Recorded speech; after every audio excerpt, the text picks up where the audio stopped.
Hello, everybody. This is Rabbi Orel David from the UnApoloJew podcast, and today we're going to talk about something that I find very interesting.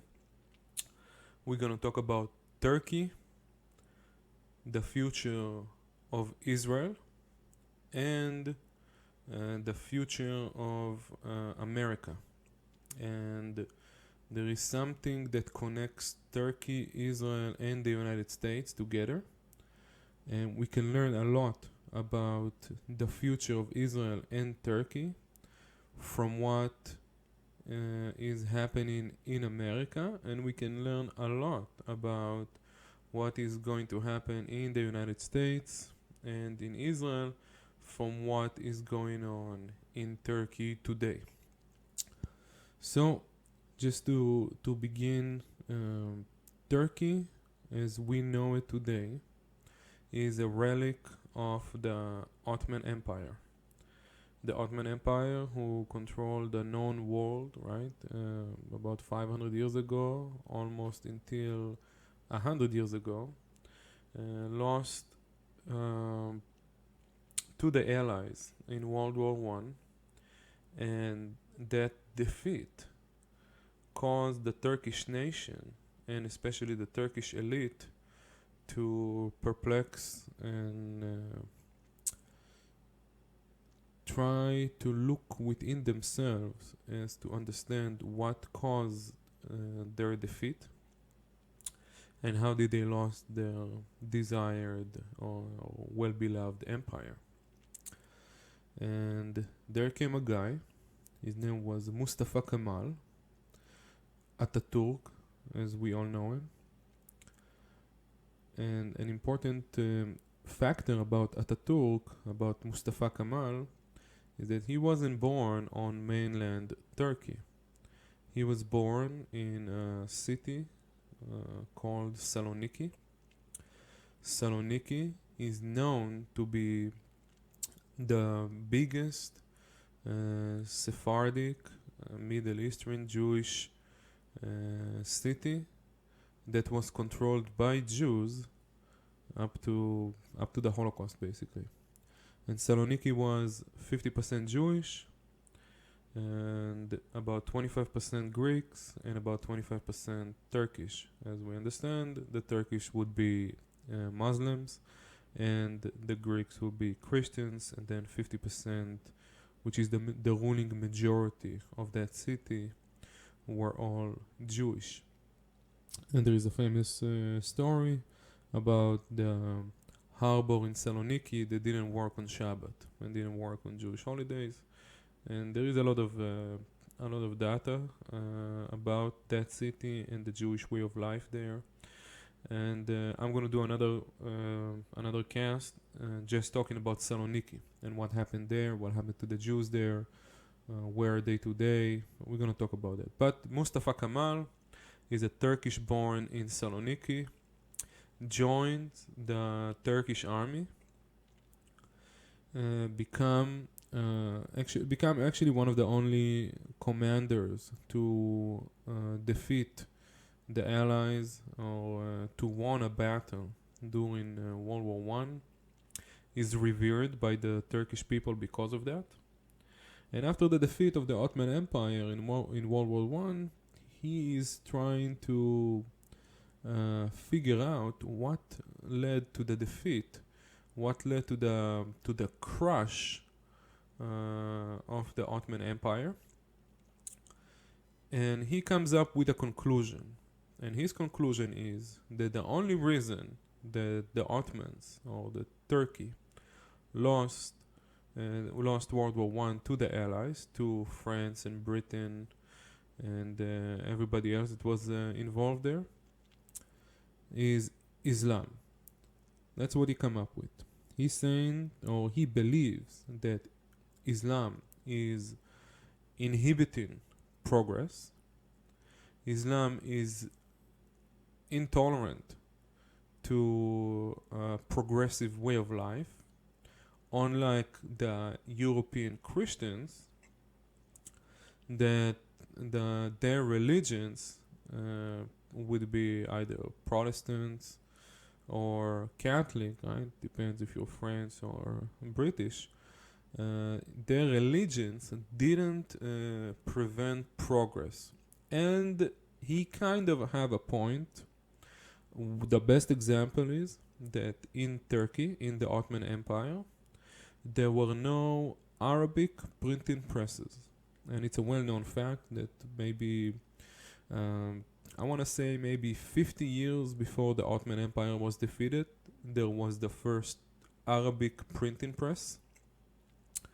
And there was other printing presses. There was a Hebrew printing press, for example. There was a lot of books published in the Ottoman Empire for Jews, rabbis. There was definitely Latin language or Cyrillic languages printing presses because there was Christians and Orthodox Greeks and all kind of different ethnicities living there that had printing presses because the Ottoman Empire, like I said, was a huge place. And what happened? What did he perceive to be the real issue with Islam? And I think personally he was an atheist. The way that he acted and some of the laws that he passed. For example, you were allowed to sell alcohol in Turkey after the war was defeated, when he became in charge. He made it a rule that all men and women have to marry before they're 28. Now, if you're not married before you're 28, you're unable to get government services. And government services can be something like the post office. It can be any kind of, maybe a passport, registering your property, a business license, whatever it is. If you're not married by the time you're 28, you won't be eligible for those government services. One of the excuses that was used to justify it is that people that are, or especially women, not specifically people, if there are too many unmarried women, there will be basically a surplus of women, and all the men will start marrying maybe 2 or 3 or 4 wives. And again, under Islamic law, it's okay, it's perfectly fine. But Mustafa Kemal, or Ataturk, as he's referred to, perceived it to be against progress to marry another woman. There's a story about him. There is maybe it's true, maybe it's not true. Most likely, it's just a story to describe what kind of a person he was. And there's a story about one of his journeys to some of the rural areas that were a little bit far from the city. And he goes there to try to convince the people of that area or that village to not to convert to his religion, but for example to accept the new rule. One of the rules that he passed is that no more Arabic, right? He had to teach people how to read Cyrillic letters, as he moved from the Arabic fonts and the Arabic letters to more Cyrillic letters, probably because of his Greek influence. And he did that. So he's there. The story goes that he's there in the village, teaching people about the benefits of progress and his vision of how Turkey should be, and how Turkey should come back to its glory days or whatever. And then he started hearing the muazzin, right? The call for prayer from the mosque, from the town mosque or the village mosque. The story goes that the sound was so loud, so he couldn't hear himself think or speak. So he went to the tower where the muazzin, where the person making the call of prayer was standing, and he started taking rocks or basically dismantling the bricks of the tower, and the tower collapsed and killed the Muazzin. That's a story about Ataturk. If it's true, if it's not true, I don't know. But that's a story that people tell about him. That's how much of a disgrace and disregard he had to the Islamic religion. And I think, based on the evidence, that he had disrespect to any religion. But it's another subject. And he creates this progressive movement within Turkey, similar to other places in the world who created progressive movements within them. And that progressive movement is basically winning, right? It's winning over all the elites. He takes over the courts. He banned prayers in the military. There used to be a law in the Turkish army that if you get caught praying, you will literally go to a Turkish prison, and they will rape you and they will torture you. As we all know what's a Turkish torture look like from Lawrence of Arabia and Midnight Express and all these movies. So we know what it entails, right? To be tortured in a Turkish prison. So, and that's for praying, right? You didn't brought any drugs on you, you didn't do anything, you just prayed in the army. You're going to be tortured until you're probably going to lose your mind. So, he passes those laws, and Turkey starts towards or to follow towards progress. He banned the use of the fez, of the hat, right? The Turkish hat, the fez. He banned the use. I think he wanted to ban women covering their head, but it might have been a little bit too much, and he retreated from that. Like he chose not to go all the way with that, because it might have been too much of the people to handle. But he did that, right? And the major cities in Turkey, which people need to understand, Turkey is a huge country. It's all the way from the Mediterranean to the depths of Asia. So it's a very, very big country. And he tried to make it more progressive, right? To make it more democratic, more progressive. And he took over the courts, he took over the military, he took over all the institutions in Turkey. And he was able to implement a change and make it into a modern day secular country.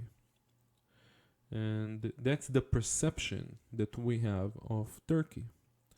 But really, Turkey is not that much of a success. Because what happened? What really happened? He was able to implement these effects only on the big cities. But Turkey had a giant village and rural area that he wasn't able to make a change, right? Because there is a certain limit to how far your arm can reach, no matter what.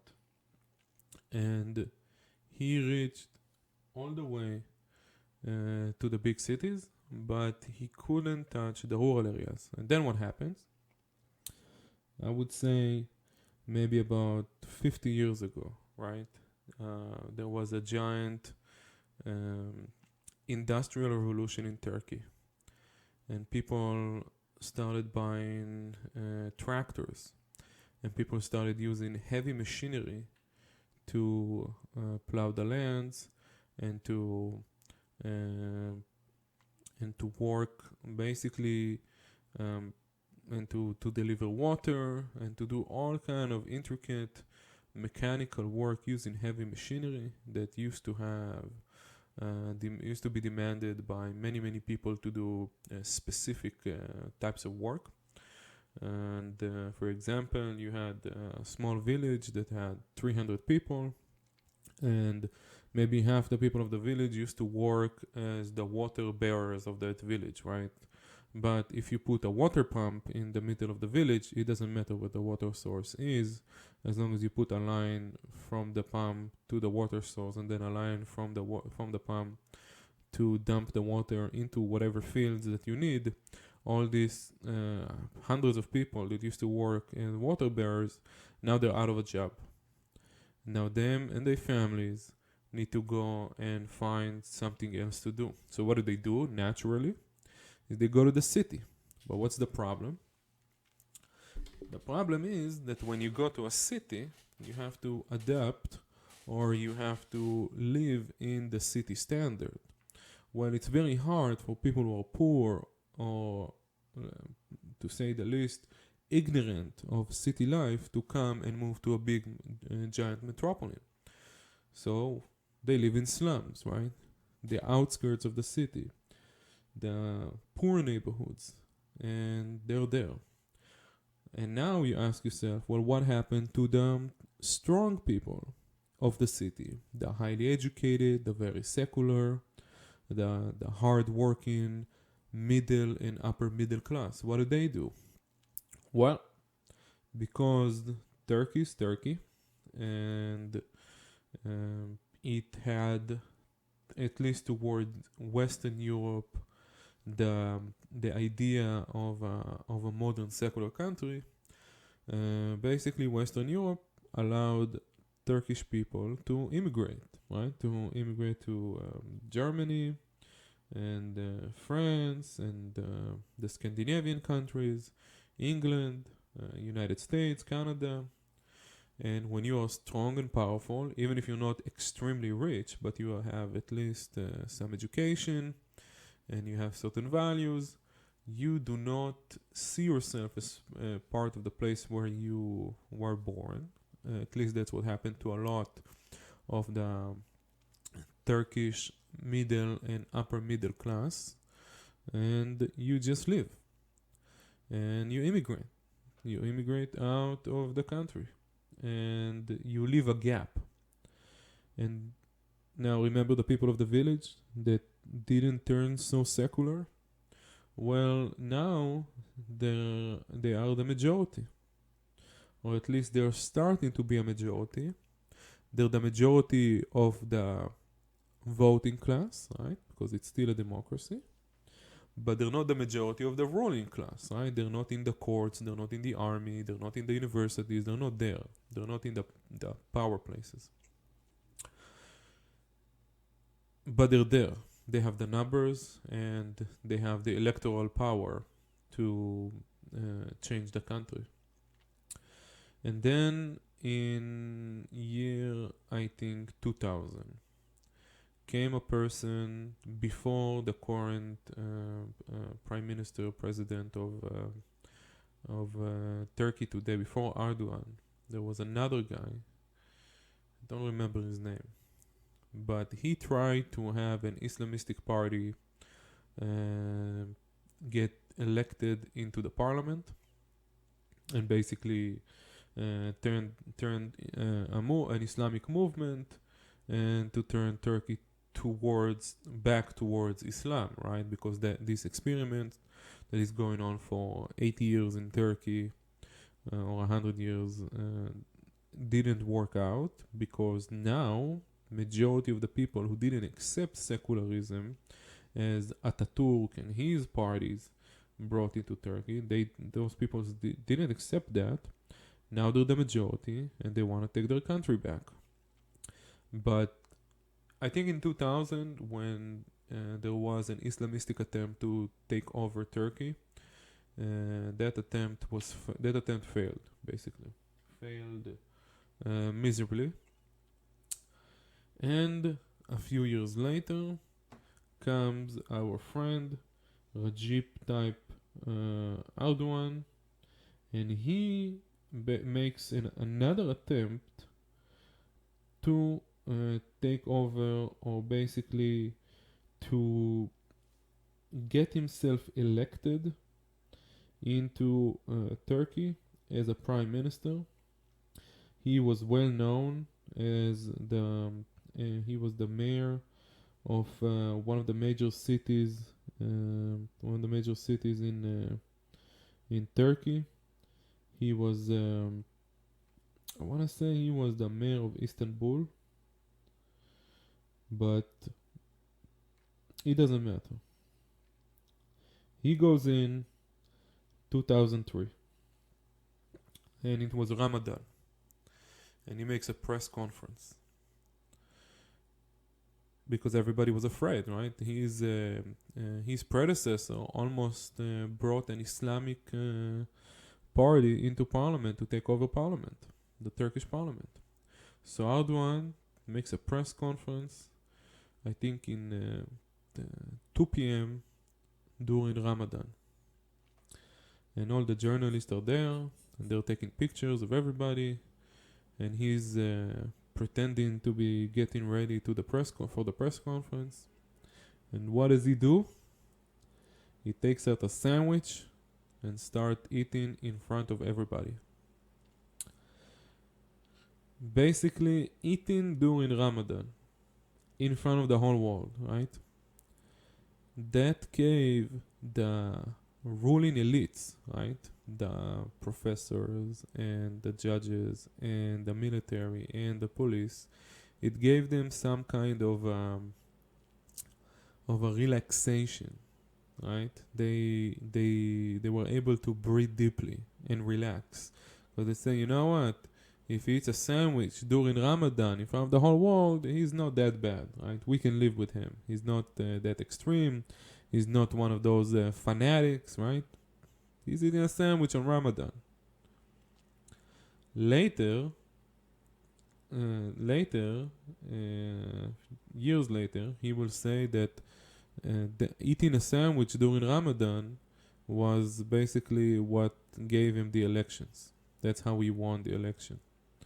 And was the best thing he ever did. And that according to the Prophet Muhammad, you are allowed to do certain things in order to achieve victory for your people and to promote Islam. And that's what gave him his victory. So now we have the secularization of Turkey, right? With Ataturk come to a deafening halt by the Islamistic party, which is Erdogan party, right? He's been in control since 2003 as prime minister and then president. And now we have Turkey not only having Islamistic people and ideas in power, they are also pushing on Islam all over the world. And we know today that Turkey hires and actually pays from government money tens of thousands of imams all over Europe and the Middle East and the US and Canada and South America, all over the world, to preach Sunni Islam and to promote extremist ideas of the Muslim Brotherhood and all of that. Why? Because that's what they believe, right? That's what people believe there. That's what Erdogan believed. That's what his people believe.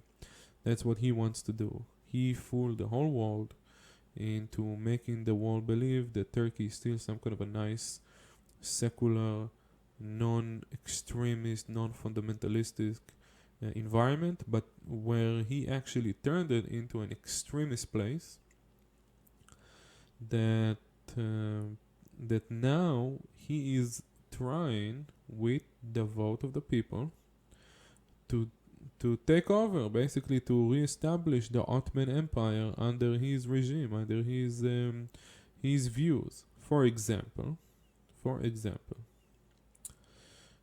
ISIS. We all saw the images of ISIS warriors riding on SUVs with machine guns on the back of their SUVs, right? We saw that, right? Pickup trucks with machine guns. What was the problem? In order for ISIS to commit certain attacks, they needed to cross vast areas of land. But some of those areas would have been controlled either by the Kurds or Assad army in Syria, and they needed to find another way around it.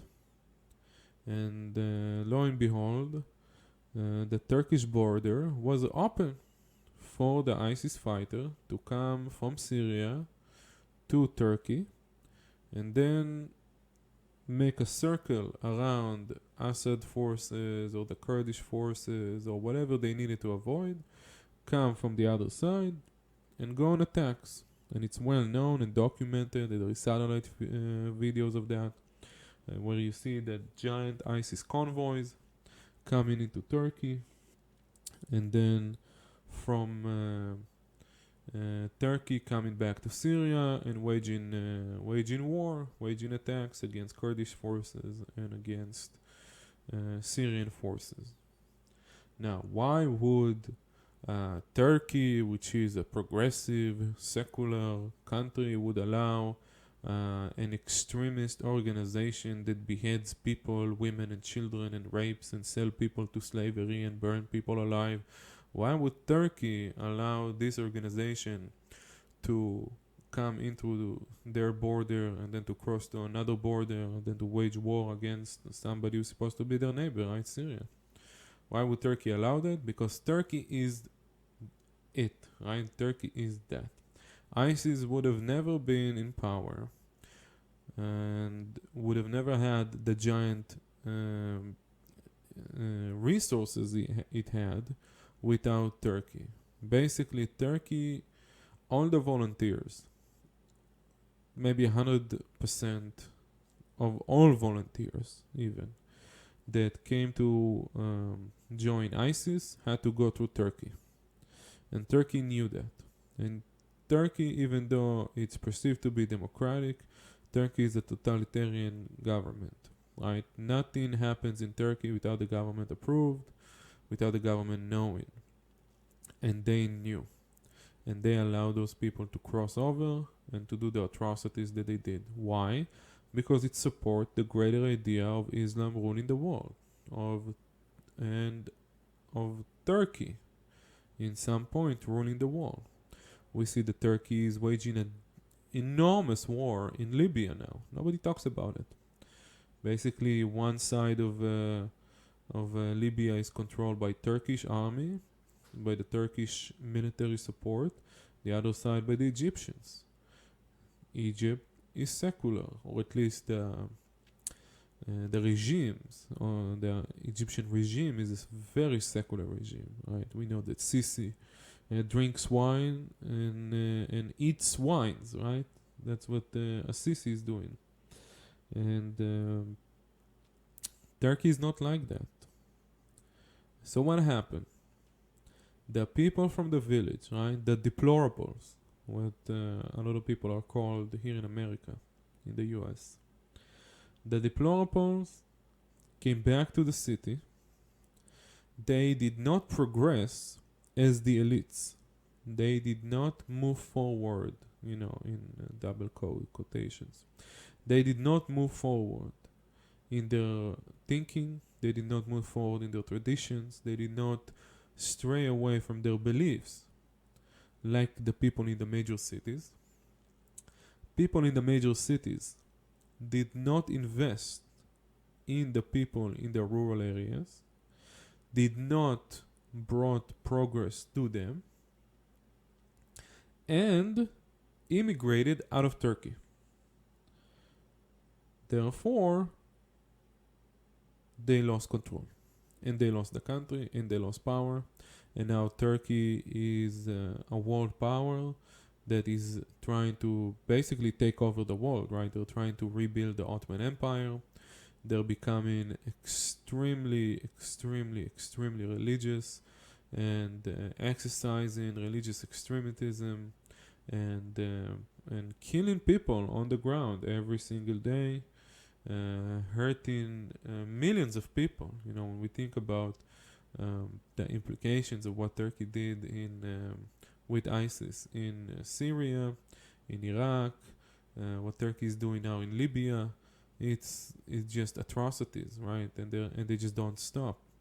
The imams they send all over the world to build mosques and to basically wage war against the Western powers, against Christianity, and the efforts that they are putting in Jerusalem, the major efforts they're putting in Jerusalem, sending money and sending resources and people to Jerusalem to incite, basically, to incite against the Jews, against Israel. The other day, Erdogan said that Jerusalem is ours. Jerusalem belongs to Turkey. And he wants to get it back. He wants to get it all back. He wants to rebuild the Ottoman Empire. And that is all because they ignored their weakest populations. Ataturk and his vision was invested only in the strong, secular, and people that were close to the major cities. He was able to, quote unquote, convert them into his new way of mind, and they took it and they left. That's what happened in Turkey. What's the connection to the United States? Well, the United States, we see the same thing happening historically. If you look at the last 50 years, the major cities in the United States, we can even say the major states in the United States, right? The entire West Coast, and then majority of parts in the East Coast, where you have all the big cities, New York and Los Angeles. Those cities went through a giant progressive movement, and the people in those cities, they think alike and they vote alike, and they have certain ideas about how certain things should happen. On the other hand, the rest of the country, right? If you live on the Appalachian Mountains, if you live in Wyoming, if you live in Idaho, if you live in rural California, Northern California, right? You do not think like the people in LA, in San Francisco, in Seattle, right? You don't think of like people in New York, and even though there is majority, right, population-wise, in those areas, right? For example, if you take Los Angeles and New York, San Francisco, right? That's maybe, I want to say 70 million people, right? How many voters you have there? So if you take all of that together, yeah, it might be majority of people, or very, very close to the majority of the people, but it's not the majority of the country. And although that majority of people might think, or even if they're not majority, even if they're a third of the people, it's still a lot out of 300 something million people in the United States to have two cities or two major urban areas that have, a third of that. That's a lot. And I'm just a little bit exaggerating with the numbers, but the actual numbers are close. Like if you take Seattle, Portland, Los Angeles, San Francisco, New York, the entire Northeast, right, Boston. If you take that entire area, right, then you crumble it all together, right? And it's a giant power of people, but it's not enough to elect a president, right? To elect a president to the United States, you have to have majority of states or majority of electorates. But the rest of the electorates are left behind. For example, medical services you can get in San Francisco I bet $1,000 that you are unable to access medical services, educational services, social services as you can access in San Francisco and LA, in Cheyenne, Wyoming, for example. Maybe in Boise, Idaho. Maybe Dallas, Texas. But you can't access it in, I don't know, Kansas City. You can't. It just doesn't exist. Oklahoma. They don't have it. I'm sure they don't have it in Georgia. We know they don't have it in Alabama. We know they don't have it in Colorado. We just know, right? There are people that are they're just deprived, right? They're deprived the educational benefits. They'll be deprived the health benefits that some of the people in the major cities in the United States that are quote unquote more progressive than the rest of the United States have access to. So because of that, they think differently, or they view the people in those cities differently. If you ask a person from the Appalachian Mountains, what does he think about the people in LA? He will have a certain way to describe them. If you ask a person in San Francisco, what does he think about the people in the Appalachian Mountains? He will have another way of describing them. But they won't have a common ground. They won't have the same resources. They won't have the same access for education. They won't have the same access to social services. And because of that, when it comes to elections, this is what happened in Turkey. That the majority of the electoral power, the electoral votes, went into those quote unquote deplorables. That is exactly what happened here in the United States. That the majority of the electoral power, right, the ability to put a president in charge, goes to the deplorables.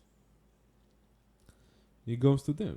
That's just what it is. Because the people in the major cities, the people in power, right, the judges and the college professors and the industrial, the industrialists, right? Even when you think about Amazon wanted to open a second headquarter where? In Queens, New York. What? What about the rest of the country that needs a giant industrial complex like that? I mean, just the way that, okay, so we leave Seattle and we go to New York, there is no change, right? It's gonna be, might have been devastating on a place like Queens, because all the poor people there would have to live, because the cost of living would be so high, because a place like that come and open a place there and open their headquarters there. So they could have went to Oklahoma City if they wanted to. They could have went to I don't know, New Mexico. They could have went to Arizona. They could have went to so many other places that might need, or that do need, this kind of resources, right? Salt Lake City. Open a giant Amazon second headquarters. But they didn't, right? They went from Seattle to New York. Because that's the way those people think. Now, I'm not telling them what to do. They're a major company and they know exactly what the cost benefit to do a move like that is. But it shows you that certain groups of people think alike. When there are other changes, or when they want to implement changes for the general population who didn't progress together with them, it becomes devastating on them. It becomes devastating on the elites. That's what happened in Turkey. That's what's happening in the United States, where you see the media and the colleges, and basically all the elites are attacking the president, Donald Trump, and his vice president, Mike Pence, and they are attacking them not for who they are, but basically because they are not accepting the vote of the majority, which is the people that voted for them, right? Which is those deplorables. When we look in Israel, it's the same exact issue. When you look at Israel's elite, right? When you look at the universities, and when you look at the people in power, like the judges and the Supreme Court, and the people that control industries in Israel, right? Because everything has to be extremely regulated, because the all communist kind of socialistic environment that Israel was created upon. When those people look at the vote of the people, for example, the Likud party under the reign of Benjamin Netanyahu, when those people look at that, they do not agree with that. And they have the media, and they have industrial power to them, and they can go ahead and make noise, and make a lot of bad publicity against the prime minister, and against the president, and do all these things, and in the end they lose. Why do they lose? Because they're not the majority. They progressed, and in Israel they also immigrated out of the country. The demographic changes in Israel that basically allowed to a more conservative, more orthodox community to become the majority of the country will never change back. So that progression that started, that they wanted to say, okay, we want secularism, we want the universities, and we want to control the Supreme Court, and we want to do all these things, and the military and everything. Yes, they were able to do that, but we see 70 years later, they're losing their power, and they're going crazy. The same in the United States. The same in Turkey. Just Turkey is a militant extremist, and he wants to literally take over the world. But this is the future. Those countries, those institutions that did not invest in the deplorables of their societies, like the secularism in Turkey, like major cities and resources that was prevented or was withheld from different areas within the United States. Same as in Israel.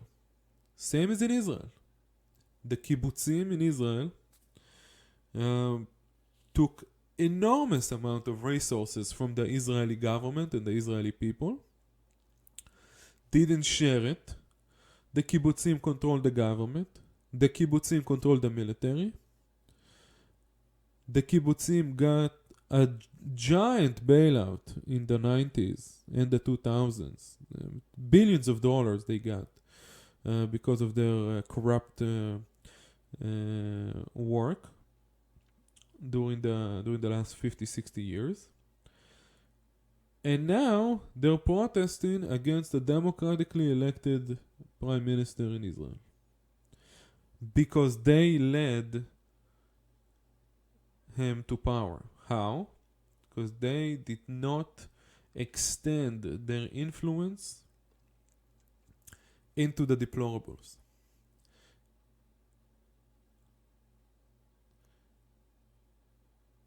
On the other hand, the religious people, or the more conservative people, did exactly the opposite. When we look at the state of Israel today, you have a synagogue in every corner. You have a religious school in every corner. You have people that are invested extremely in the well-being of their community in a religious perspective. And that leads the communities that leads either that city or that neighborhood or that town, whatever it is, to become more conservative, to observe more, or to go, or to revert back to a more traditional way of life.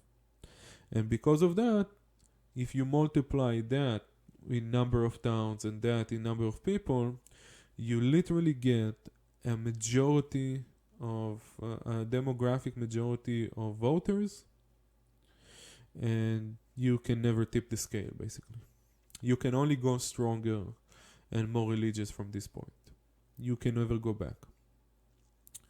And that is what the elites in Israel see. That is what the elites in Turkey saw. That's why they tried to make a coup, and they failed. And Erdogan imprisoned all of them, imprisoned reporters, military officials, university professors. He got more people in prison than California, maybe, or China or something. He got more.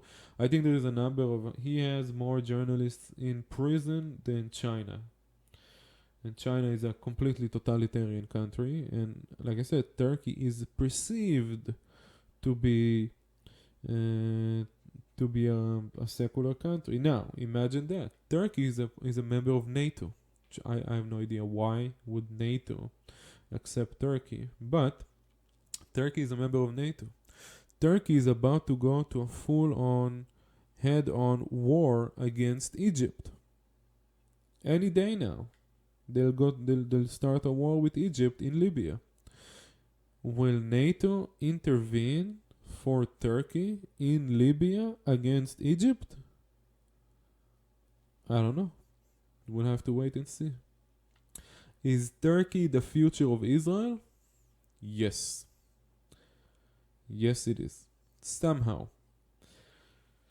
The majority of Israelis that are more religious, that are more conservative in their opinions, will grow eventually by forces of evolution, or as I like to believe it, by the hand of God, will change how Israel is controlled, because Netanyahu is not the right person to rule over Israel.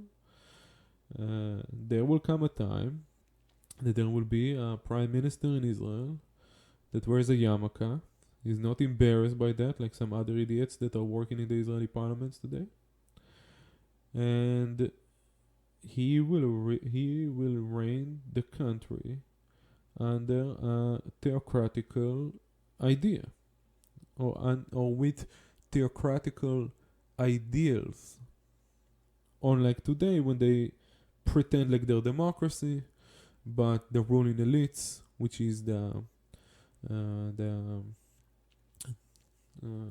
courts and the universities and the industrial complex, really controls everything.